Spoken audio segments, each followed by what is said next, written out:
Millionaire betrays his pregnant black wife for a mistress, but the devastating consequences 5 years later will leave you speechless. Welcome to Mr. Peter Stories.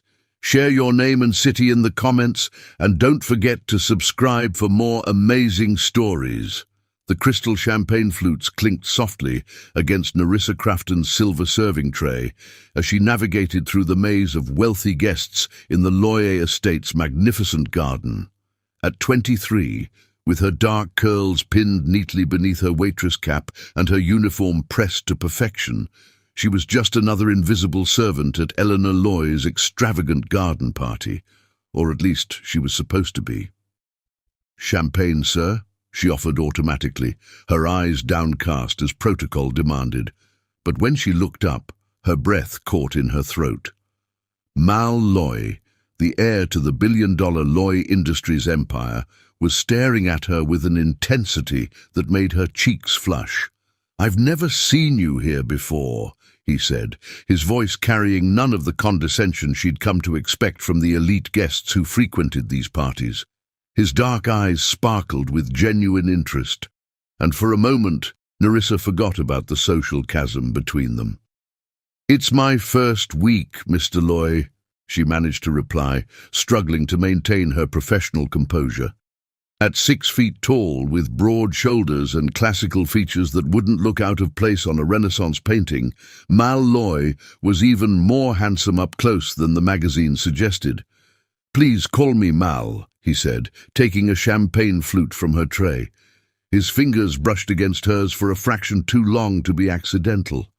"And you are?" "Nerissa," she answered, acutely aware of the disapproving glances from other servers. "Nerissa Crafton." "Nerissa," he repeated as if tasting her name, "like the sea nymph from Shakespeare." She couldn't hide her surprise. Most people don't make that connection. Most people haven't spent their childhood being forced to memorize classical literature by an overbearing mother, he said with a wry smile, glancing across the garden to where Eleanor Loy held court among her social peers. Eleanor Loy was a force to be reckoned with in both business and social circles.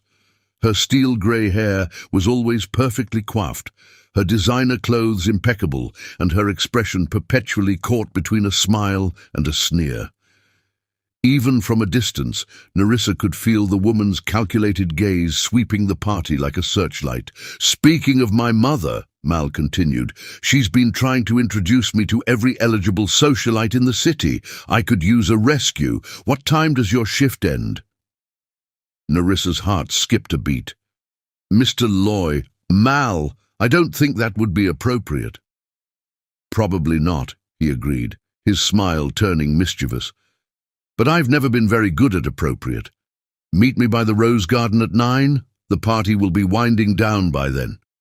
Before Nerissa could formulate a response, a commotion near the fountain demanded her attention.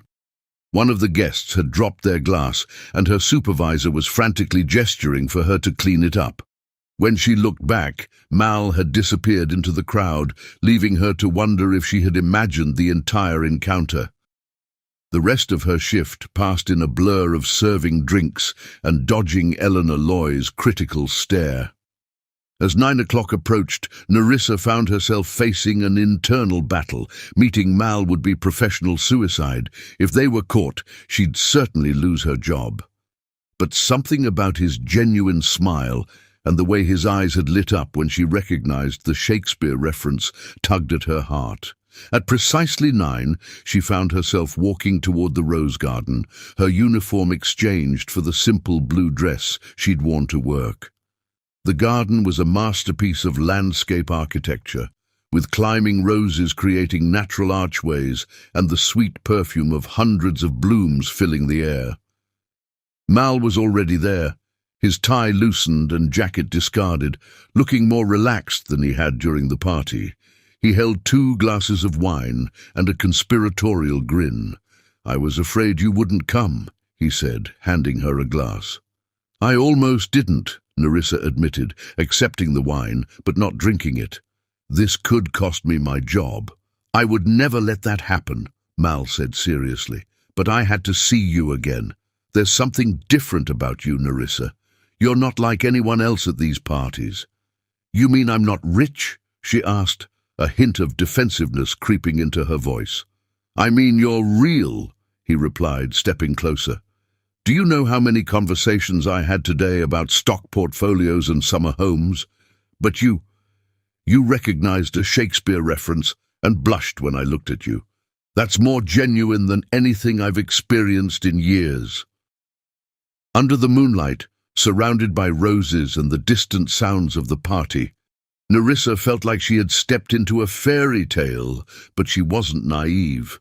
"Your mother wouldn't approve," she said softly. "My mother doesn't approve of anything I do," Mal laughed. "That's precisely why I'm going to ask you to have dinner with me tomorrow night. A real dinner, at a place where you don't have to serve anyone." Nerissa looked into his eyes, searching for any sign of insincerity, any hint that this was some cruel game.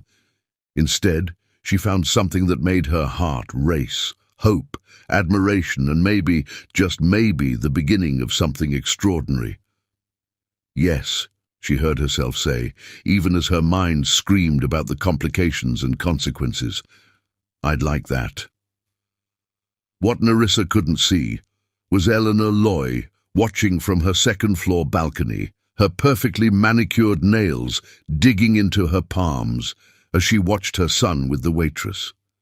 In that moment, Eleanor began plotting, her mind already working on ways to protect her family's legacy from what she saw as a gold-digging intruder. But for now, in the perfumed sanctuary of the rose garden, Nerissa and Mal were lost in their own world, unaware that their fairy tale beginning would soon spiral into a story of betrayal, revenge, and ultimate redemption that would shake the foundations of the Loy Empire. "Tell me more about yourself," Mal said, leading her to a stone bench. "I want to know everything." And so began the story that would change both their lives forever, as the roses bloomed around them and the stars twinkled overhead, bearing silent witness to promises that would too soon be broken. Chapter 2. The Other Woman. 6 months after their moonlit meeting in the rose garden, Nerissa found herself living a dream she never thought possible. The marble floors of the Loy mansion echoed beneath her feet, no longer as a servant, but as Mal's wife. Their whirlwind romance had culminated in a simple but elegant wedding ceremony 3 months ago, despite Eleanor's barely concealed objections. Yet even in her happiest moments, Nerissa couldn't shake the feeling that she was still an outsider in this world of old money and older prejudices. That feeling intensified on the morning Eleanor Loy swept into the mansion's breakfast room, her Hermes scarf trailing behind her like a battle flag. She wasn't alone. Behind her stood a woman who seemed to embody everything Nerissa wasn't: tall, blonde, and dripping with the kind of confidence that came from generations of privilege. "Darling," Eleanor's voice dripped honey-coated venom, "I don't believe you've met Victoria Winters. Her father and your father were old friends at Yale. Victoria just returned from finishing her MBA at Oxford."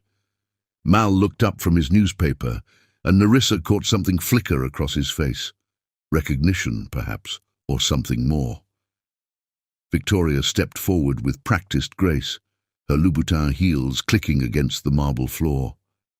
"Mal Loyi." Victoria's voice was rich and cultured, her smile perfect. "The last time I saw you, we were teenagers at the Hampton Summer Gala. You pushed me into the pool." Mal laughed, the sound warming the cool morning air. "I remember. You were wearing that ridiculous pink dress. And you ruined it completely." Victoria smiled, settling into the chair Eleanor pulled out for her. "Daddy was furious." Nerissa sat quietly, watching the exchange with growing unease. She placed a protective hand over her still flat stomach, the secret of her pregnancy burning inside her. She'd planned to tell Mal tonight over a romantic dinner, but suddenly the moment felt threatened. "Victoria will be joining the board of Loy Industries," Eleanor announced, helping herself to coffee. "We need fresh perspectives, especially now that we're expanding into European markets." Mal's eyebrows rose. "I wasn't aware we were making board changes." "It was your father's wish before he passed," Eleanor said smoothly. "Harrison Winters, and he had discussed it years ago. Victoria's expertise in international finance makes her perfect for the position." Over the next few weeks, Victoria became an increasingly present figure in their lives. Board meetings ran late into the evening, and Mal's phone buzzed constantly with texts about urgent business matters. Nerissa tried to squash her growing suspicions, focusing instead on preparing for the baby. But she couldn't ignore the way Victoria seemed to anticipate Mal's needs, or how her husband's eyes followed the blonde executive across rooms. One evening, as Nerissa sorted through paint swatches for the nursery, a task she'd hoped to share with Mal, she overheard voices from his home office. The door was slightly ajar, and against her better judgment, she moved closer. "The Shanghai deal is crucial," Victoria was saying, her voice low and intense. "We need to move quickly." "The board is hesitant," Mal replied, sounding tired. "The numbers don't quite add up." "That's because you're looking at them wrong." There was a rustle of papers, then footsteps. "Here, let me show you." The silence that followed made Nerissa's heart pound. She peered through the crack in the door and felt her world tilt sideways. Victoria stood unnecessarily close to Mal, her perfume probably filling his senses as she leaned over his shoulder, pointing at something on his laptop. Her free hand rested on his shoulder, thumb moving in small circles. "See?" Victoria's voice was barely above a whisper. "Sometimes you need to look at things from a different perspective." Mal didn't move away. Instead, he turned his head slightly toward Victoria, their faces inches apart. "You've always had a way of making things clearer." Nerissa backed away from the door, her hands trembling. That night, Mal came to bed late, smelling of expensive perfume and regret. When she pretended to be asleep, he didn't try to wake her. The following weeks brought more changes. Eleanor began hosting frequent dinner parties, always seating Victoria near Mal while relegating Nerissa to the far end of the table. Business trips multiplied, always with Victoria in attendance. The whispers among the house staff grew louder. They'd seen this pattern before, with Mal's father and his numerous indiscretions. One rainy afternoon, Nerissa was returning from her doctor's appointment, where she'd heard her baby's heartbeat for the first time, alone, when she decided to surprise Mal at the office. She carried a recording of the heartbeat on her phone, still hoping to share this moment with him. The elevator opened directly into the executive floor of Loy Industries. Victoria's assistant's desk was empty, but light spilled from beneath the closed door of Victoria's office. As Nerissa approached, she heard sounds that made her blood run cold. Soft laughter, the clink of glasses, murmured words. She stood there, frozen, as Eleanor Loy emerged from around the corner. The older woman took in Nerissa's presence with a mix of triumph and feigned concern. "Oh dear," Eleanor said, her voice carrying just enough to be heard through the door. "I didn't expect to find you here." The sounds from Victoria's office abruptly ceased. Moments later, the door opened and Mal emerged, his tie askew and his collar unbuttoned. Behind him, Victoria leaned against her desk, a champagne glass dangling from her manicured fingers. "We were celebrating the Shanghai deal," Victoria offered, not even attempting to hide her satisfaction. Nerissa looked at Mal, searching for any sign of the man who had once looked at her with such genuine admiration in the rose garden. Instead, she found a stranger, his eyes unable to meet hers. "How long?" Nerissa's voice was barely audible. "Darling," Eleanor stepped forward, her voice dripping with false sympathy. "Surely you didn't think this would last. Mal has responsibilities, a legacy to uphold. Victoria understands his world, his obligations." I think, Victoria added, moving to stand beside Mal, what Eleanor is trying to say is that some things are simply meant to be. Mal and I have history, understanding, common ground. The baby's heartbeat recording burned in Nerissa's pocket like a forgotten dream. She squared her shoulders, looking directly at Mal. Do you have anything to say? He finally met her eyes, and for a moment she saw conflict there. But then Victoria's hand slipped into his, and whatever battle he'd been fighting was lost. I'm sorry, he said, the words hollow. You deserve better than this. Better than you? Nerissa's laugh was sharp. On that, we agree. She turned to leave, then paused. Looking back at Eleanor, she said quietly, You orchestrated this from the beginning, didn't you? From the moment you saw us in the rose garden. Eleanor's smile was cold. I merely provided opportunities. The choices were theirs to make. As Nerissa walked out of Loy Industries for the last time, rain masking her tears, she placed both hands over her stomach. The child growing within her would never know the pain of betrayal she felt in this moment. She would make sure of that. What she didn't know then was that this end was really a beginning. The beginning of a journey that would transform her from a betrayed wife into a force of nature, and the start of a revenge so complete it would shake the foundations of the Loy Empire to its core. Behind her, Eleanor Loy watched her departure with satisfaction, unaware that she had just created not a victim, but an avenger.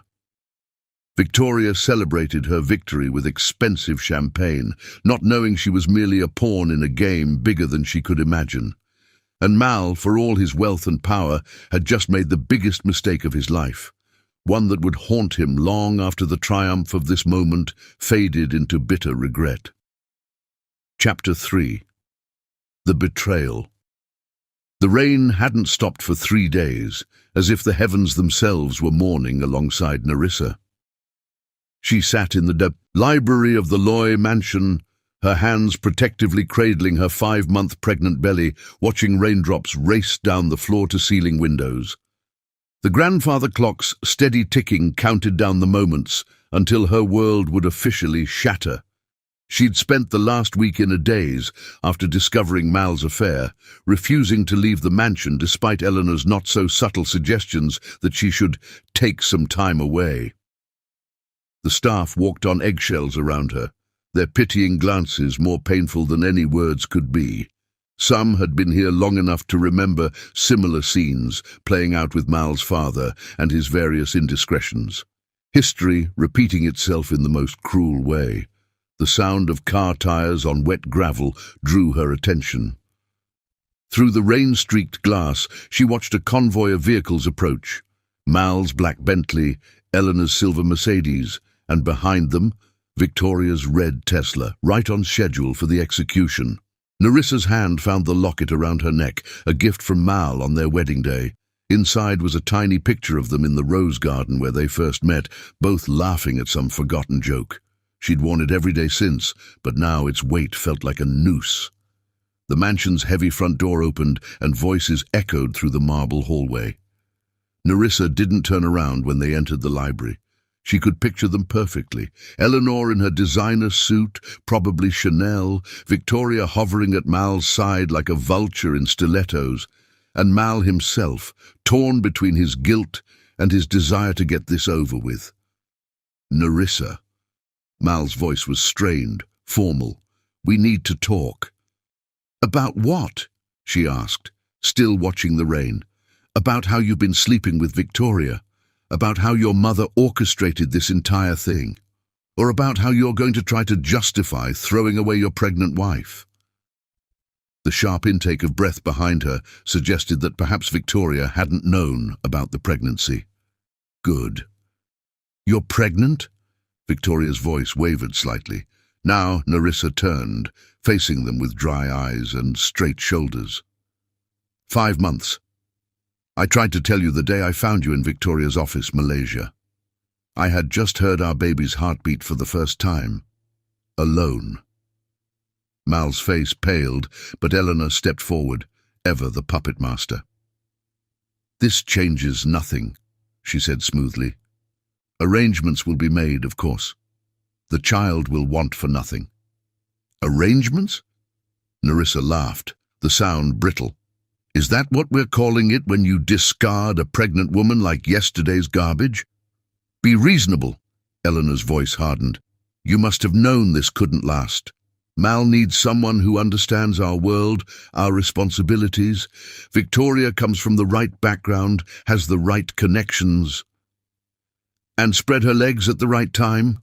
Nerissa cut in, watching Victoria flinch. "Tell me, Victoria, did Eleanor approach you, or did you volunteer to be the replacement?" "That's enough," Mal finally found his voice.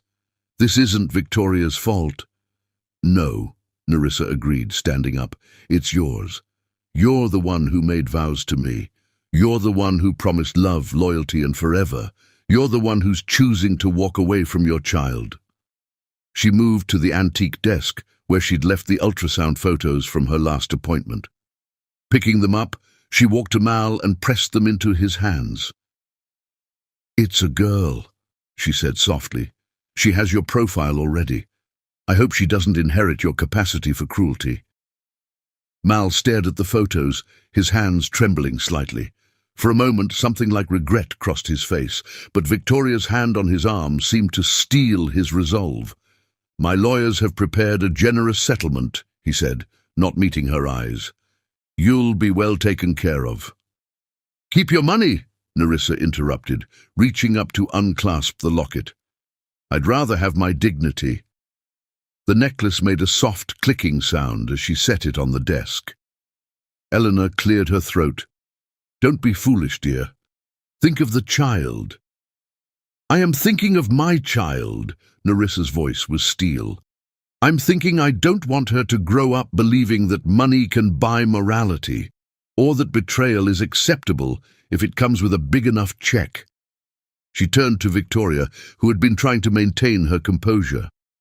"He'll do the same to you, you know, once his mother finds someone more suitable, or once you're no longer young and exciting.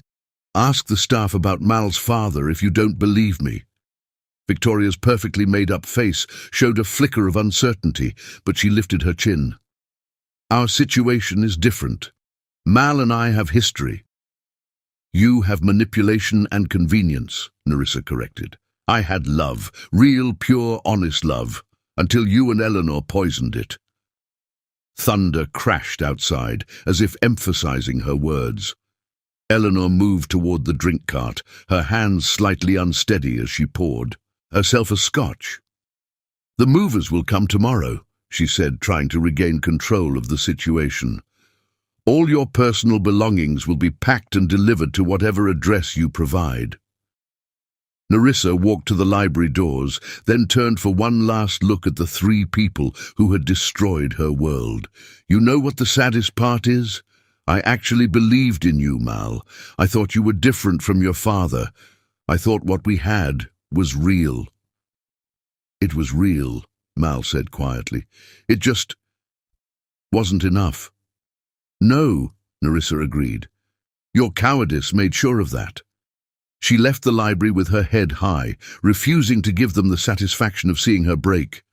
The staff lined the hallway, many of them wiping tears. They had watched her grow from a waitress to Mrs. Loy, had celebrated her pregnancy with genuine joy, and now they witnessed her dignity in the face of ultimate betrayal.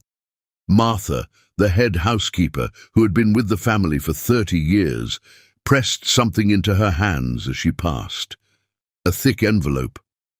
"I've been keeping records," she whispered, "of everything.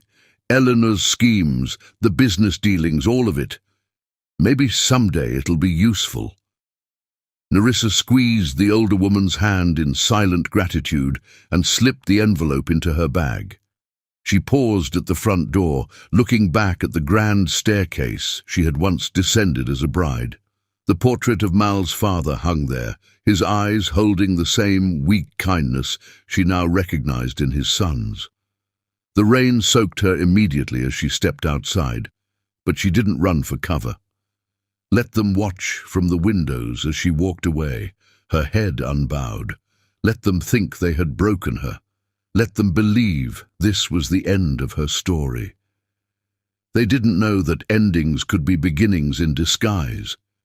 They didn't know that the woman walking away from their mansion was not the same one who had entered it as a bride. That woman had believed in fairy tales and happy endings.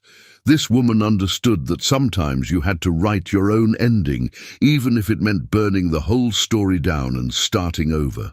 As she reached the gates of the estate, Nerissa placed both hands on her stomach, feeling her daughter's quick movements beneath her palms. "It's just you and me now, little one," she whispered, "but we're going to be extraordinary." Behind her, the lights of the Loy mansion glowed through the rain like a false beacon. Eleanor would be celebrating now, Victoria would be planning her takeover, and Mal would be trying to convince himself he had made the right choice. Let them celebrate, let them plan, let them deceive themselves.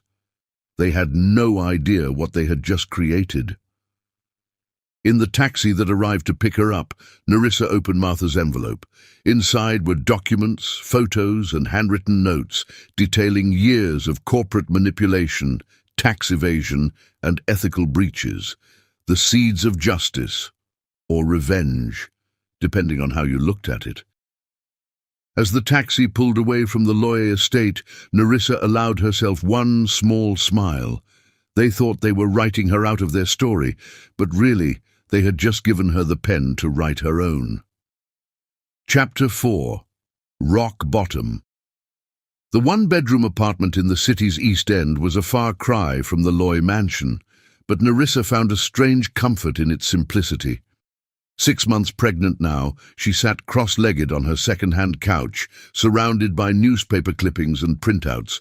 The society pages seemed to take particular delight in documenting her replacement. Loyer Industries. Heir announces engagement to Victoria Winters, screamed one headline, accompanied by a photo of Mal and Victoria at some charity gala, her diamond ring catching the camera flash. Nerissa's hand unconsciously moved to her growing belly as she read the article for the 100th time. Whirlwind romance, they called it, carefully dancing around the timeline that would make it clear their relationship had begun, while Mal was still married to her. Eleanor's influence, no doubt, keeping the messier details out of the press. A sharp kick from her daughter made her smile, despite the pain.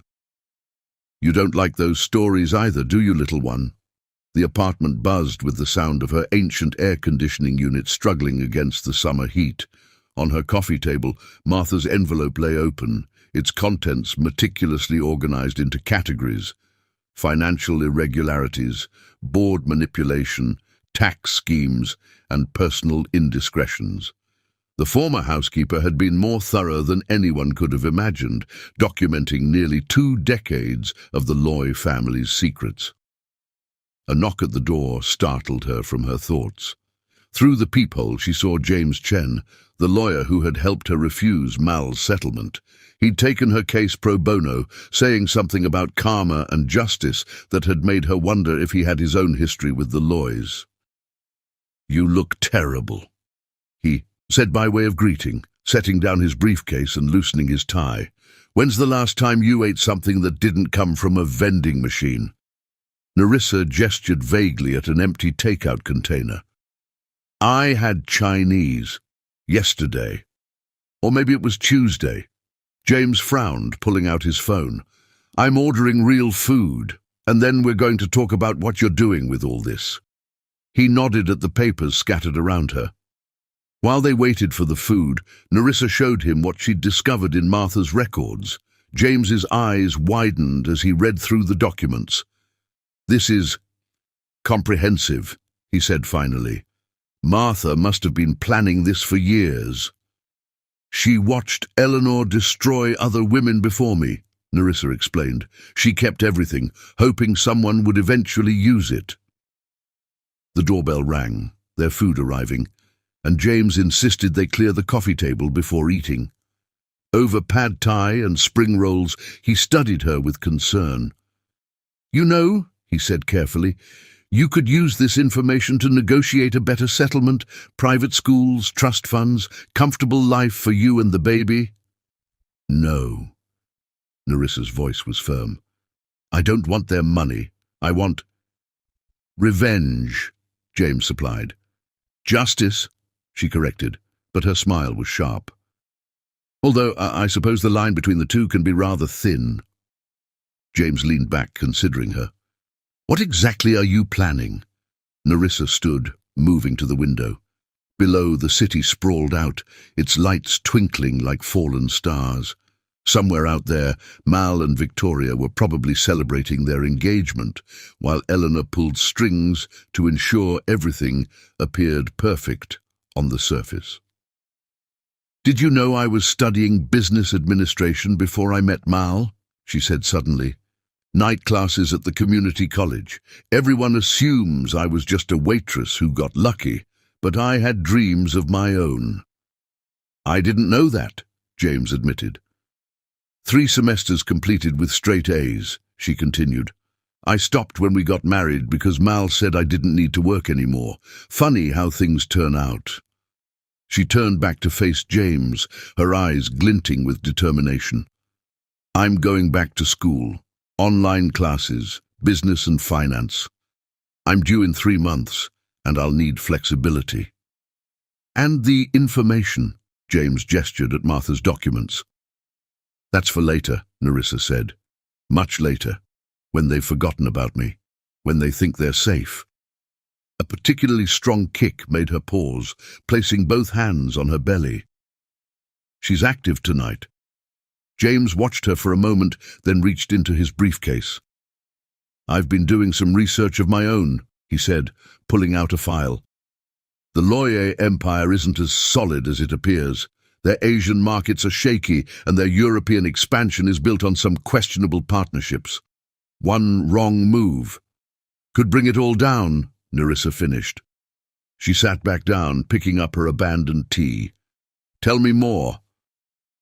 As James laid out his findings, Nerissa felt something shift inside her. Not the baby this time, but something deeper. The pain of betrayal was still there, but it was crystallizing into something harder, something useful. The next few weeks passed in a blur of online classes and doctor's appointments. Nerissa threw herself into her studies, absorbing everything she could about corporate finance, market analysis, and business strategy. Her tiny apartment became a command center of sorts, with whiteboard walls covered in notes and flowcharts. She took a part-time job at a local coffee shop, refusing to touch the money in her account from before. The work was exhausting, especially with her advancing pregnancy, but it kept her mind occupied during the day. At night, she studied until her eyes burned, fueled by a combination of determination and prenatal vitamins. The society pages continued their breathless coverage of Mal and Victoria's engagement. Each photo, each article was carefully clipped and added to a growing collection, not out of nostalgia, but as fuel for the fire building inside her. One rainy evening, as she was closing up the coffee shop, she saw them, Mal and Victoria, huddled under a shared umbrella, ducking into the luxury jewelry store across the street. Victoria's laughter carried across the rain-slicked pavement, and for a moment Nerissa's chest tightened with a pain so acute she could barely breathe. Then Victoria stumbled slightly on the wet sidewalk, and Mal steadied her with the same gentle touch he had once used with Nerissa, the same smile, the same protective gesture. And suddenly, Nerissa saw it clearly. Mal wasn't special. He was just weak, a man who would always follow the path of least resistance, who would always choose what was easy over what was right. That night she sat at her small kitchen table, Martha's documents spread before her, and began to truly plan. Not just dream of revenge, but architect it. James had been right about the vulnerabilities in the Loye Empire. All it would take was the right pressure points, the right timing, and a woman with nothing left to lose. She worked through the night, mapping out companies, connections, and potential weak points. When morning came, she had the beginnings of a strategy that would take years to implement but would be worth every patient moment. As she finally lay down to rest, her daughter kicked again, strong and insistent. "I know, little one," Nerissa whispered, running her hands over her belly. "Mommy's going to teach you something important. Sometimes the best revenge isn't swift or violent. Sometimes it's careful, patient, and absolutely complete." A week later, she received an invitation to Mal and Victoria's engagement party. Eleanor's calculated cruelty, no doubt, sending it to remind Nerissa of everything she had lost. The heavy cream envelope sat on her kitchen counter for days, until finally she opened it. Inside, along with the elaborate invitation, was a handwritten note from Eleanor. "I trust you understand your presence would be inappropriate. Consider this a courtesy notification." Nerissa smiled, a real smile for the first time in months. She took the invitation and pinned it to her planning wall, right in the center where she would see it every day. "Thank you for the motivation," she whispered to the empty room, "and the timeline." That night, she dreamed of roses and rain, of betrayal and justice. But for the first time, she didn't wake up crying. Instead, she woke up planning. Rock bottom, she was discovering, could be a foundation if you were strong enough to build on it. Chapter 5. The Phoenix Rises. Hope Crafton came into the world on a stormy October night, screaming with a fury that seemed to match her mother's determination. As Nerissa held her newborn daughter, marveling at the tiny features that were uniquely her own, not a trace of Mal visible in her perfect face, she made a silent vow. This child would never know the pain of betrayal. She would only know strength. "She's beautiful," James Chen said softly from the doorway of the hospital room, a massive bouquet of roses in his arms. "Though I have to say, she looks like she's already plotting something." Nerissa laughed, the sound rusty from disuse. "She's a Crafton. Plotting is in her blood." The roses weren't from the hospital gift shop. They were premium long-stem beauties that must have cost a fortune, the kind Eleanor Loy would approve of, ironically. James set them beside her bed, then pulled out his tablet. "I know this isn't the best time," he said apologetically, "but I thought you'd want to see this." The tablet showed a business news article. Loye Industries faces scrutiny over Asian market expansion. Below was a photo of Mal and Victoria leaving a shareholders' meeting, both looking stressed. The article detailed growing concerns about the company's aggressive push into Shanghai, spearheaded by Victoria's international finance expertise. "Their timing couldn't be worse," James continued. "The market's unstable, and their main Chinese partner is facing corruption allegations." Nerissa shifted hope to her other arm, scanning the article. Martha's documents mentioned problems with the Asian expansion plans. Eleanor pushed them through despite the board's concerns. "Speaking of Martha's documents," James pulled a chair closer, lowering his voice, "I've been doing some digging. Remember those shell companies she flagged in the Cayman Islands?" Nerissa nodded. She'd memorized every detail of Martha's files during her pregnancy, using them to focus her mind during particularly difficult nights. "They're not just tax havens," James explained. "They're part of a complex network Eleanor set up years ago. She's been siphoning company funds through them, small amounts that add up over time. It's clever. Legal enough to pass casual inspection, but ethically questionable enough to cause problems if exposed. And Victoria's aggressive expansion plans are probably straining those networks," Nerissa mused, her mind already working through the implications. "Exactly. She's moving too fast, too bold, trying to prove herself. Eleanor can't maintain her careful balance with Victoria, throwing new variables into the mix." Hope made a small sound, and Nerissa looked down at her daughter. In that moment, something crystallized in her mind, a plan that had been forming throughout her pregnancy, now sharp and clear. "I need your help with something," she said to James. "It's going to take time, patience, and probably some creative interpretation of business law." James raised an eyebrow. "I'm listening." "I want to start investing," she explained. "Small at first, building a portfolio focused on companies that interact with Loyer Industries, suppliers, partners, competitors.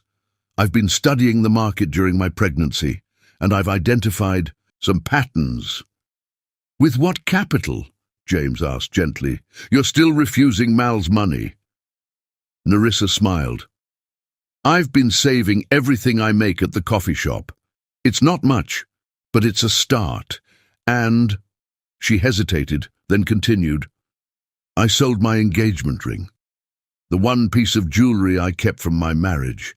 It was worth more than I expected." James whistled low. "Eleanor does have expensive taste, but still it's a drop in the bucket compared to what you'd need to make any real impact."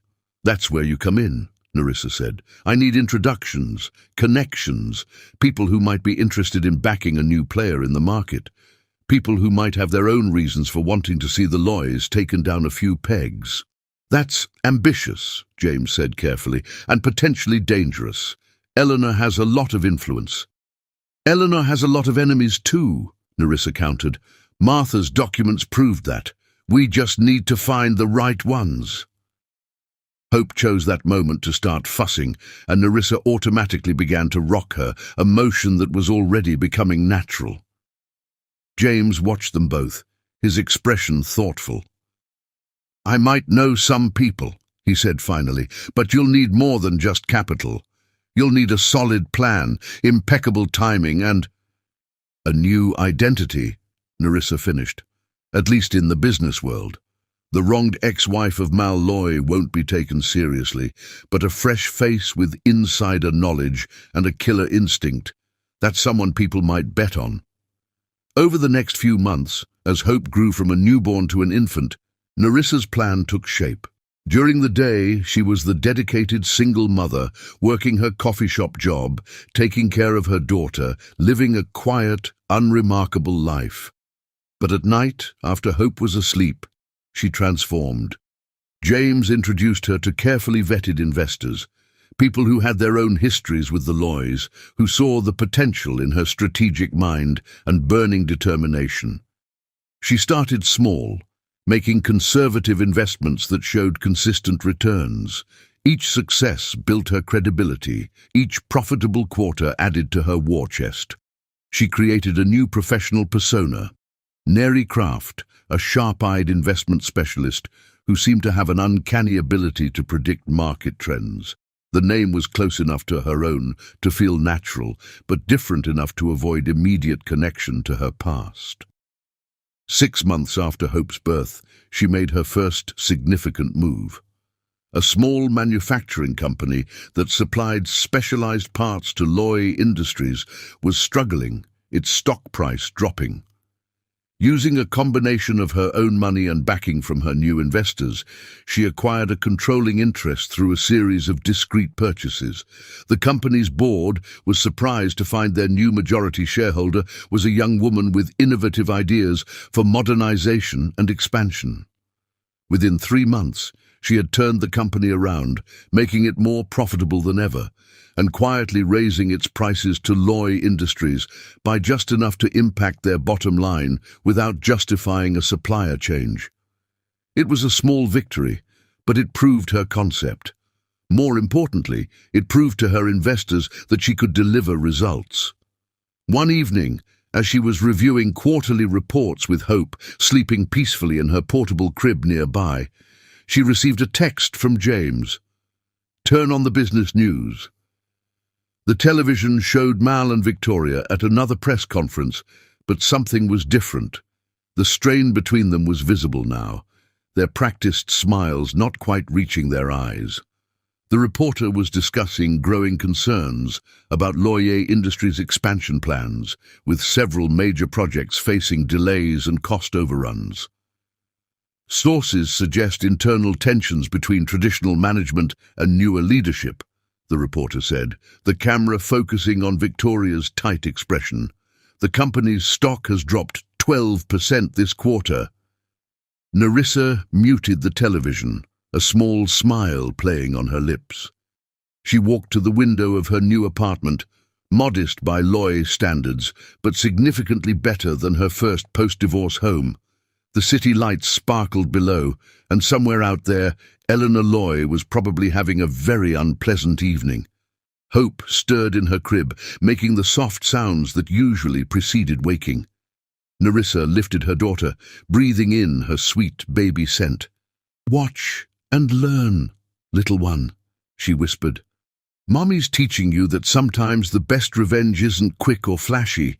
Sometimes it's patient, methodical, and absolutely ruthless." On her desk, her laptop showed the latest acquisition she was considering, a key logistics provider for Loy Industries' European operations. The company was undervalued, its management open to new leadership. More importantly, it was vital to Victoria's ambitious international expansion plans.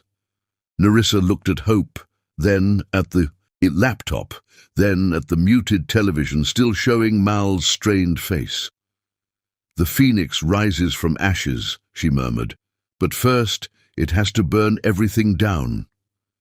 She settled Hope back in her crib and returned to her work. There were empires to topple, after all, and she was just getting started. Chapter 6. The Chess Game Begins. 3 years after her dismissal from the Loy estate, Narissa Crafton had reinvented herself as a formidable player in the world of corporate acquisitions. Under the banner of Crafton Enterprises, she operated in the shadows, her true identity masked by a labyrinth of shell corporations and intermediaries. Her strategy was precise: target companies that played pivotal roles in Loy Industries' supply chain, acquire them quietly, and then leverage that control to tighten the noose around her adversaries. Victoria Winters Loy, now firmly ensconced as Mal's wife, was proving to be every bit the pawn Narissa had anticipated. Despite her MBA and promises of innovation, Victoria's focus had shifted away from the boardroom and into the glittering world of galas and charity events. The demands of Eleanor's social empire consumed her, leaving her ill-prepared to deal with the increasingly subtle disruptions Narissa orchestrated. Mal, meanwhile, had retreated into his role as the dutiful son and CEO, his once sharp instincts dulled by years of following Eleanor's directives. The cracks in Loy Industries' foundation were becoming more apparent, though the family remained blind to their origin. Eleanor Loy continued to wield her influence with an iron fist, dismissing dissenting voices and doubling down on the company's outdated strategies. It was precisely this hubris that Narissa exploited.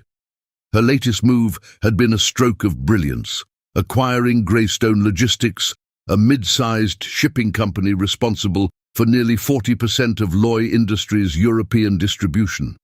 Greystone had been struggling for years, its outdated fleet and inefficient operations weighing it down. Narissa saw potential where others saw failure. Through Crafton Enterprises, she purchased Greystone for a fraction of its value, immediately implementing cost-cutting measures and modernizing its infrastructure. Within 18 months, the company was not only profitable but indispensable to Loy Industries' expansion plans in Europe. The chess game began in earnest when Loy Industries launched a high-profile campaign to strengthen its European presence.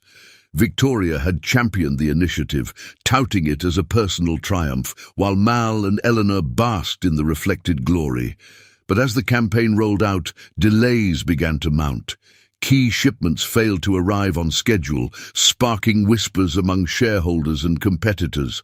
At first, the delays were attributed to logistical hiccups, a natural part of any large-scale expansion. But as the issues persisted, Victoria's credibility began to erode.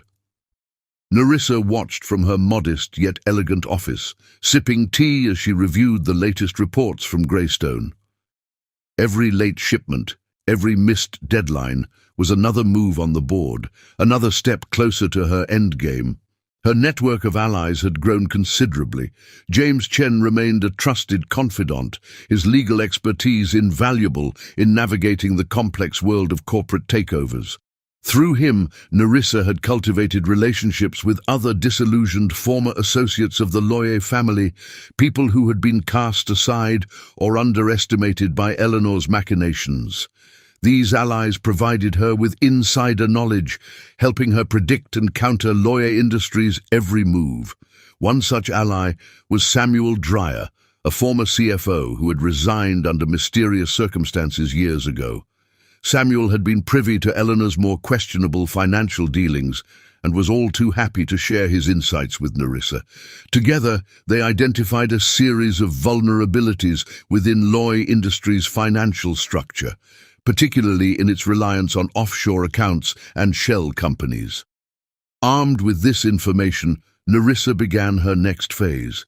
She targeted the banks and financial institutions that handled Loye Industries' accounts, acquiring small stakes in them through Crafton Enterprises and leveraging her growing influence to disrupt Eleanor's carefully constructed web. These moves were subtle, a delay in approving a loan here, a sudden audit there, but their cumulative effect was devastating. One evening, as Nerissa reviewed the latest financial statements from her growing empire, she received a message from James. It contained a link to a business news article. Loye Industries faces growing investor concerns. The accompanying photo showed Mal and Victoria at a press conference, their expressions strained.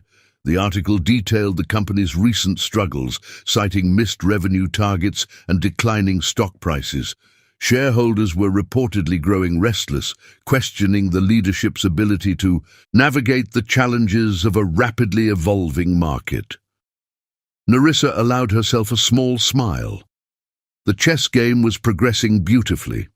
She knew, however, that the Loyes were not entirely without resources. Eleanor would not sit idly by as her empire crumbled. Nerissa anticipated retaliation and had prepared accordingly. Crafton Enterprises operated with a level of secrecy that made it nearly impossible to trace back to her. Every acquisition, every move was carefully calculated to minimize exposure. Still, she remained vigilant.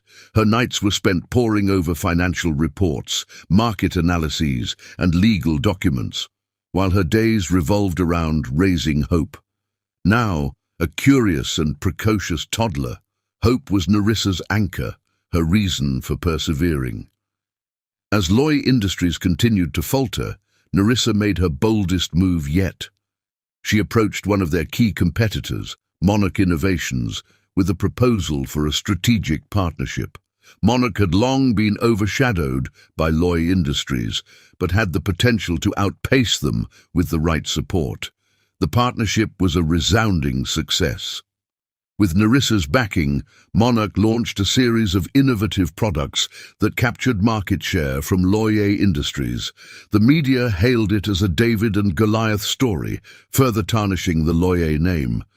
Victoria's frustrations spilled into the public eye. At a shareholder meeting, she lashed out at critics, blaming the delays on unforeseen challenges and insisting the company was on track for a turnaround. Her outburst only fueled speculation that Loye Industries was in deeper trouble than they admitted. Mal, ever the peacemaker, tried to smooth things over, but his efforts were increasingly ineffectual. Eleanor remained a looming presence, her influence waning as the board began to question her leadership. Nerissa watched it all unfold with a mix of satisfaction and anticipation. The game was far from over, but the balance of power was shifting. As she tucked Hope into bed one evening, Nerissa whispered softly, "We're almost there, little one. Soon they'll realize what happens when you underestimate someone with nothing to lose and everything to protect." The chess game continued, every move bringing her closer to the checkmate she had spent years planning. And as the Loyes scrambled to salvage their crumbling empire, Nerissa prepared for the final phase of her strategy, a reckoning that would leave no doubt about who truly controlled the board. Chapter 7. The Strike. Nerissa's revenge unfolded like the precise movements of a well-rehearsed symphony, each note played with perfect timing. She sat at the center of her growing empire, orchestrating a series of disruptions designed to cripple Loy Industries from within and without. Her plan was not one of sudden, dramatic collapse. Instead, it was a campaign of attrition, a slow but relentless tightening of the noose. Through her network of acquired companies, logistics providers, parts manufacturers, and consulting firms, Nerissa began implementing small but deliberate adjustments. Prices were raised incrementally, just enough to strain Loy Industries' profit margins without provoking outright suspicion. Shipments arrived later and later, forcing Mal and Victoria to scramble for explanations during shareholder meetings. Key contracts were quietly diverted to Monarch Innovations and other competitors, creating a perception that Loy Industries was falling out of favor in the market. Nerissa's allies played their parts perfectly. James continued to provide legal cover for her operations, ensuring her growing empire remained insulated from Eleanor's watchful eyes. Samuel Dreyer, with his extensive knowledge of the Loy financial structure, helped identify the most vulnerable points of attack. Together, they worked tirelessly, reviewing contracts, analyzing financial reports, and identifying opportunities for disruption. The first major blow landed when Greystone Logistics, now fully modernized under Nerissa's leadership, announced a restructuring that prioritized contracts with Monarch Innovations over Loy Industries. Publicly, the move was justified by Monarch's commitment to sustainability and innovation, values that Greystone claimed to align with its new corporate vision. Privately, it was a calculated move to undercut Loy Industries' European operations, which relied heavily on Greystone's shipping routes. The announcement sent ripples through the industry. Analysts speculated about what might have prompted the shift, while shareholders began to question whether Loy Industries' leadership had lost its competitive edge. Eleanor was furious, summoning Mal and Victoria to an emergency meeting in the mansion's grand library. "We're being outmaneuvered," she snapped, her voice sharp enough to cut glass. "This is not a coincidence. Someone is deliberately targeting us." Victoria, who had taken to drowning her frustrations in expensive wine and designer shopping sprees, bristled at the implication. "It's just a temporary setback. Greystone is small potatoes compared to our other suppliers." "Small potatoes don't cost us millions in lost revenue," Eleanor shot back. "If you'd spent half as much time managing your portfolio as you do preening for the press, we wouldn't be in this position." Mal attempted to mediate, his tone weary. "Let's not turn on each other. We need to focus on solutions." But the solutions were elusive. Nerissa had anticipated every countermeasure they might attempt, positioning her companies and allies to block their paths at every turn. When Loy Industries sought to replace Greystone, they found the remaining logistics providers either overbooked or unwilling to renegotiate terms. When they attempted to renegotiate contracts with their parts suppliers, they encountered resistance from boards influenced by Nerissa's shadow network. Behind the scenes, Nerissa continued her campaign to sow doubt and mistrust. Anonymous tips were sent to financial journalists, pointing out inconsistencies in Loy Industries' reporting and highlighting their growing reliance on outdated technology. Social media campaigns subtly compared Monarch Innovations' forward-thinking approach to Loy Industries' stagnant strategies. The whispers grew louder. Loy Industries was losing its touch. Victoria, desperate to prove her worth, proposed a high-risk venture into renewable energy, a market she barely understood. Eleanor was skeptical, but with no better alternatives, the board reluctantly approved the initiative. Nerissa was already 2 steps ahead. Through a front company, she acquired a critical patent for the technology Loy Industries planned to use, effectively blocking their entry into the market. By the time Victoria discovered the obstacle, the damage to her reputation within the company was irreversible. Meanwhile, Mal found himself increasingly isolated. The strain of managing a faltering empire and a failing marriage was taking its toll. He spent long nights in his office, poring over financial reports and wondering how everything had gone so wrong. The memory of Narissa haunted him, her parting words echoing in his mind. He had chosen stability over love, power over happiness, and now he was losing both. Eleanor, for all her cunning, began to falter. The empire she had spent decades building was unraveling before her eyes, and for the first time, she found herself unsure of how to proceed. Her influence over the board was waning, and her once unshakable confidence was giving way to paranoia. "Someone is behind this," she muttered during a private meeting with Mal. "It's too coordinated, too precise. We need to find out who." But no matter how hard they searched, they found nothing. Narissa had left no trace, her identity as the mastermind behind Crafton Enterprises hidden beneath layers of intermediaries and legal protections. Every lead they pursued led to a dead end. Every attempt to regain control met with resistance. As the months passed, Loy Industries' stock price continued to decline. Shareholder confidence was at an all-time low, and rumors of a hostile takeover began to circulate. The media, once enamored with the glamorous Loy family, now painted them as a relic of a bygone era, a cautionary tale of hubris and decline. Narissa watched it all unfold with quiet satisfaction. From her office, she monitored the financial markets, making calculated moves to further destabilize Loy Industries while strengthening her own position. Crafton Enterprises was no longer just a means of revenge. It was a thriving entity in its own right, a testament to her resilience and ingenuity. One evening, as she reviewed the latest reports, James arrived with a bottle of champagne. "What's the occasion?" she asked, arching an eyebrow. He set the bottle on her desk, a rare smile playing on his lips. "Loy Industries just announced another quarterly loss. Their shareholders are demanding answers, and the board is considering ousting Eleanor as chairwoman." Narissa leaned back in her chair, a slow smile spreading across her face. "The Queen is cornered." James poured 2 glasses, handing one to her. "To Crafton Enterprises," he toasted, "and to you, Narissa. You've done what no one else dared to even attempt." She clinked her glass against his, the taste of victory sweet on her tongue. But she knew the game wasn't over yet. The lawyers still had pieces on the board, and Narissa had no intention of stopping until they were completely dismantled.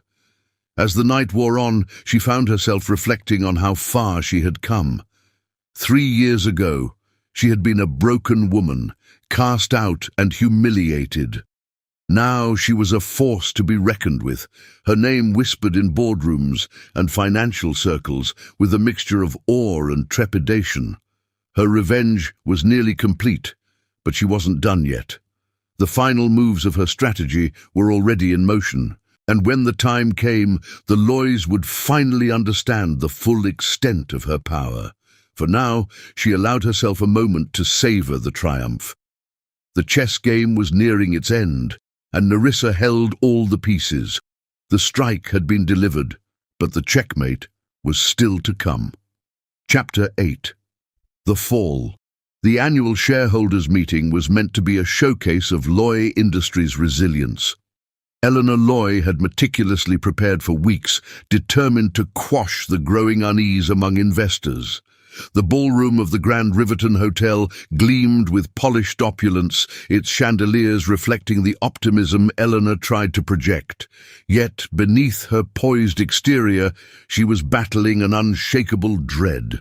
The room was filled with murmurs as the meeting began, the tension palpable. Mal stood at the podium, delivering a carefully rehearsed speech about strategic pivots and untapped opportunities. Victoria sat in the front row, her posture perfect, her face an unreadable mask. Eleanor observed the scene from her seat on the dais, her fingers gripping the arms of her chair as if holding on to the last vestiges of control. The shareholders listened with polite detachment, their faces betraying doubt. They had endured too many excuses, too many missed targets. Confidence in the Loy name was eroding, and the murmurs of a potential shake-up were growing louder. As Mal concluded his presentation, a man from the back of the room stood and cleared his throat. He was middle-aged, impeccably dressed, and carried an air of authority that silenced the room. "My name is Daniel Prescott," he began, "and I represent Crafton Enterprises, one of Loy Industries' key supply chain partners." Eleanor stiffened. She knew of Crafton Enterprises, a rising entity in the business world, but had never uncovered the identity of its owner. The company had been an increasing thorn in her side, but its influence had grown so subtly that she'd never quite managed to pin it down. Daniel gestured toward the entrance. "I believe our founder and CEO would like to address the shareholders directly." All eyes turned to the doorway as Nerissa Crafton entered, her every step deliberate, her head held high. She wore a tailored navy suit that exuded power and confidence, her hair swept into a sleek bun. For a moment the room was silent, the collective shock palpable. Eleanor's face drained of color. Mal's eyes widened in disbelief. Victoria shifted uncomfortably, the veneer of calm slipping from her expression. Nerissa took her place at the podium, her gaze sweeping the room. When she finally spoke, her voice was calm, steady, and unyielding. "Good morning, esteemed shareholders," she began. "I appreciate the opportunity to address you today. For those unfamiliar with Crafton Enterprises, allow me to explain our relationship with Loy Industries." She paused, letting the weight of her words settle over the room. Over the past 3 years, Crafton Enterprises has strategically acquired companies that form the backbone of Loy Industries' operations: logistics, manufacturing, technology, you name it, we've secured it. As of today, Crafton Enterprises controls over 60% of the supply chain on which Loy Industries depends. The room erupted in gasps and murmurs. Cameras flashed as reporters furiously typed notes. Nerissa continued undeterred. "This control has not been exercised lightly. However, given recent events and Loy Industries' inability to adapt to changing markets, we have decided to adjust our business priorities." She looked directly at Eleanor, her voice cutting like a blade. "Effective immediately, all contracts with Loy Industries will be renegotiated under significantly revised terms." Eleanor stood abruptly, her face a mask of rage. "This is an outrage," she hissed. "You won't get away with this, Nerissa." Nerissa met her glare without flinching. "This isn't personal, Eleanor. It's business, the kind you taught me to understand." Mal approached the podium, his voice shaking. "Nerissa, we can work something out. Let's discuss this privately." Nerissa's lips curved into a faint smile. "You had your chance, Mal. This is the result of your decisions. I'm simply ensuring that Crafton Enterprises continues to grow and thrive, something Loy Industries seems increasingly incapable of doing." The board members exchanged panicked glances. Shareholders muttered among themselves, their confidence in the Loy family crumbling with every word. The real blow came when Daniel stepped forward again, holding a folder. "Ladies and gentlemen, Crafton Enterprises has also been conducting an independent audit of Loy Industries' financial practices. What we've uncovered raises significant ethical and legal concerns." He handed the folder to the lead shareholder, who quickly skimmed its contents before looking up, pale and shaken. The room exploded into chaos as the implications sank in. Eleanor clutched her chest, her breathing shallow. She swayed, her hand reaching for support, but before anyone could react, she collapsed onto the floor. The room froze for a split second before paramedics rushed in. As they carried Eleanor out on a stretcher, her face ashen and her body limp, Nerissa watched with an expression that betrayed no emotion. Mal looked utterly lost. He turned to Victoria, but she avoided his gaze, her expression cold. She stood, smoothing her dress with meticulous care, and addressed the nearest reporter. "I think this marks the end of my association with the Loy family," she said. The divorce papers arrived the following week. Victoria wasted no time, ensuring her settlement stripped Mal of half his remaining personal assets. She was gone within days, leaving him to face the fallout alone. With Eleanor incapacitated and Mal floundering, the board of Loy Industries voted unanimously to remove him as CEO. The company's stock price plummeted, its once mighty reputation in tatters. Nerissa watched it all from her office, her victory bittersweet. The empire that had betrayed and discarded her lay in ruins. Crafton Enterprises, meanwhile, stood as a testament to her strength and resilience. As she stared out the window at the city skyline, her phone buzzed with a notification. It was a message from James. "Checkmate." She smiled, her gaze shifting to the framed photo of Hope on her desk. "We did it," she whispered, her voice filled with quiet triumph. The Loys had fallen, and Nerissa Crafton had risen from the ashes, stronger than ever. Chapter 9. Redemption. Eleanor Loy lay in the sterile confines of her hospital room, the beeping of monitors a stark reminder of her fragility. The once indomitable matriarch of the Loy family was now a shadow of her former self, her body weakened by the stroke, and her spirit diminished by the realization of what her life's work had wrought. She had always prided herself on control over her family, her business, her legacy. But as she faced the reality of her own mortality, Eleanor found herself questioning the value of that control. It had not brought her joy, nor had it ensured the happiness of those she claimed to protect. Instead, it had sown division, heartbreak, and ruin. Eleanor requested a pen and paper. Her hands trembled as she began to write, the effort exhausting but necessary. Each word was a reckoning, a confession, and finally, an apology. "Dear Nerissa, if you are reading this, it means I have left this world, and I owe you words I should have spoken long ago. I have spent my life building walls, guarding my family's name, and ensuring what I believed to be security. But in doing so, I failed to see the harm I caused, the hearts I broke, and the happiness I destroyed. You were a bright light in my son's life, a light I extinguished out of fear and prejudice. I see now that my actions were not protective, but destructive. I manipulated Mal, orchestrated your downfall, and welcomed Victoria not because she was better for him, but because she fit the image I wanted to preserve. It was wrong.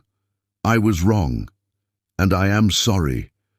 You deserved kindness and respect, not the cruelty I inflicted. Mal deserved the freedom to follow his heart, and I denied him that as well. In my obsession with control, I alienated my family and destroyed the very legacy I sought to protect. I know it is too late to undo the damage, but I hope that these words might bring you some peace. You have proven yourself stronger and wiser than I ever imagined. You built a life, a legacy, on your terms, and for that, I admire you. If there is one thing I can offer you, it is this, my blessing for whatever it is worth, and my hope that you will continue to thrive, not out of revenge, but out of the boundless potential I now see in you. Take care of Hope. She is your true legacy. With deepest regret, Eleanor Loy. The letter, sealed and addressed to Nerissa, was delivered shortly after Eleanor's passing. When Nerissa opened it, seated at her kitchen table with Hope playing nearby, she read it once, then again. Her initial reaction was skepticism. After all, Eleanor had been a master manipulator, but as she read the words a third time, she recognized the sincerity in them. The weight of Eleanor's apology was heavy, but it also brought unexpected relief. For years, Nerissa had carried the bitterness of betrayal, and while the apology could not undo the past, it allowed her to begin releasing some of that burden. A week later, Mal called. It was not the confident, polished voice she remembered, but one that trembled with vulnerability. "Hi, Nerissa," he began hesitantly. "I know I'm the last person you want to hear from, but I wanted to say I'm sorry." She listened silently, letting him continue. "Losing the company, Victoria, and now my mother. It's made me realize how blind I've been. You tried to warn me, and I ignored you. I let my weakness and fear of standing up to her destroy us. You didn't deserve what happened, and I'll regret it for the rest of my life." There was a long pause. "I'm not asking for anything. I just needed to tell you that, to admit my failure and ask if you can find it in your heart to forgive me." Nerissa's fingers tightened around the phone. The instinct to lash out, to remind him of all the pain he'd caused, surged briefly before subsiding.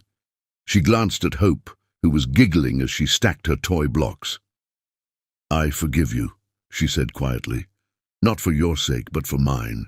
Carrying this anger, it's too heavy. I need to let it go, for my daughter's sake, and for mine." Mal's breath hitched on the other end of the line. "Thank you," he said, his voice breaking. When the call ended, Nerissa sat in silence for a long time. Forgiveness didn't erase the past, but it brought her a sense of closure she hadn't known she needed. That evening she stood at her office window, watching the city lights. The Loy name was no longer a source of bitterness, but a chapter she had finally closed. Eleanor's letter sat on her desk, a reminder that even the most flawed people could seek redemption in their final moments. Turning her gaze to the framed photo of Hope, Nerissa smiled softly. "It's just us now, little one, and that's all we'll ever need." The phoenix had risen from the ashes, stronger, freer, and finally at peace. Chapter 10. New Beginnings. The sun dipped low over the horizon, casting a golden glow across the lush garden where Nerissa Crafton sat at the patio table, sipping a glass of wine. The scent of blooming jasmine hung in the air, mingling with the sound of Hope's laughter as she played with her dog under the watchful eye of James Chen. The scene felt like something out of a dream, but this was Nerissa's reality, a life she had built with her own hands, on her own terms. 5 years had passed since she had been cast out of the Loyer mansion, humiliated and heartbroken. What once felt like an ending had become a beginning, though she hadn't known it at the time. The years had been hard, filled with struggle, sacrifice and tireless work, but they had also been transformative, turning her into someone she hardly recognized but deeply respected. James approached the table, setting down a plate of grilled vegetables and smiling as he took the seat next to her. "You should tell Hope it's time to come in before she wears herself out," he said, nodding toward the energetic little girl chasing her dog around the yard. "She's fine," Nerissa replied, her eyes soft as she watched her daughter. "Let her enjoy it. She's earned it." Hope was now 6 years old, a bright and curious child who inherited her mother's resilience and intelligence.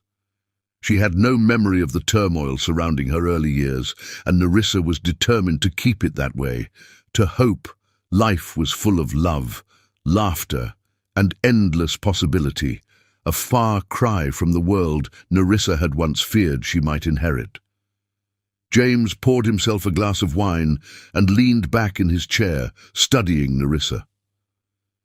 "You know, this is exactly what I imagined for you back when we first started working together," he said. "Though I don't think I imagined myself being part of it." Nerissa laughed softly, shaking her head. "I didn't either. Back then, I wasn't sure I'd ever trust anyone again, let alone let them into my life."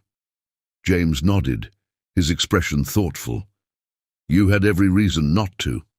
But you've come so far, Nerissa. You didn't just survive, you thrived." It was true. Crafton Enterprises had grown into a powerhouse, not just in the industries she had initially targeted, but in emerging markets as well. She had diversified her portfolio, investing in sustainable technologies, education initiatives, and healthcare ventures. What started as a vehicle for revenge had become a force for good, with Narissa at the helm as a leader who valued integrity and innovation over power and control. James had been instrumental in that transformation. What began as a professional partnership blossomed into something deeper, a relationship built on mutual respect, shared values, and an unshakable trust. Unlike Mal, James didn't view Narissa's strength as a threat. He celebrated it, encouraging her to reach even greater heights while standing firmly by her side. "Speaking of trust," James said, pulling Narissa from her thoughts, "I have something to ask you." He reached into his pocket and produced a small velvet box, setting it on the table between them. Narissa's breath caught as she stared at the box, her mind racing. James opened it, revealing a simple but elegant diamond ring. "Narissa Crafton, will you marry me?" For a moment, she said nothing, her heart pounding as she thought about everything that had brought her to this moment. The betrayal, the heartbreak, the struggle, and finally the healing. She glanced toward Hope, who was now sitting in the grass, braiding wildflowers into her dog's collar, completely unaware of the significance of the moment. "Yes," Narissa said, her voice steady and certain. "I will." James slipped the ring onto her finger, his smile wide and genuine. "You won't regret this," he promised. "I know," Narissa replied, leaning in to kiss him. "I wouldn't have said yes if I wasn't sure."